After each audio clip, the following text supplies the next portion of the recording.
Greatest Christmas gift I have ever received was the gift of sabotage, because a couple years ago my neighbor was like, can you guys be in a Christmas parade that I'm throwing? And I was like, wait, they cheer for people in parades, right? And she was like, yeah. And I was like, I'll do it. So they put us in the back of this truck and they carted us around for a couple hours, and people applauded me when I did nothing. It was a great time for me.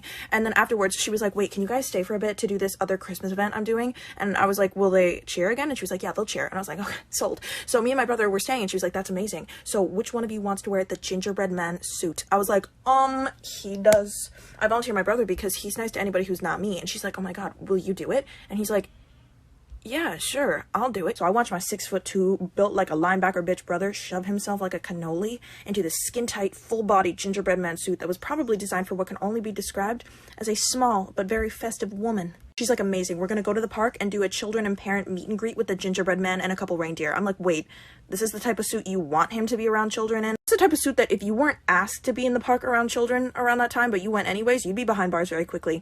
But let me tell you, I was gleeful. There was a fa-la-la-la lovely time for me, because if you have ever had a loved one with a loud mouth and a penchant for locking you inside of suitcases historically be reduced to wearing nothing but the skin of a gingerbread man, then you might begin to understand the joy that I felt. The suit was skin tight, full body. It had a hood that came over the head, and you could see like only this much of his actual face. It was hilarious. I'm sure that suit was designed for a 5'2" cheerleader named Yolanda, because the only thing keeping that man in his suit was pure willpower. Sure, if you will, a very tall, very bald male Teletubby, because that's what that was. And my parents love taking pictures of us when we're in our worst state. So my parents and I camped out in that park taking pictures of him. So there is photo evidence. I just don't know where it is. That was a couple years ago now, so I'm sure by now there's an entire generation of small children with a mild to irrational fear of gingerbread men, because that was the most terrifying thing I've ever seen. It was great.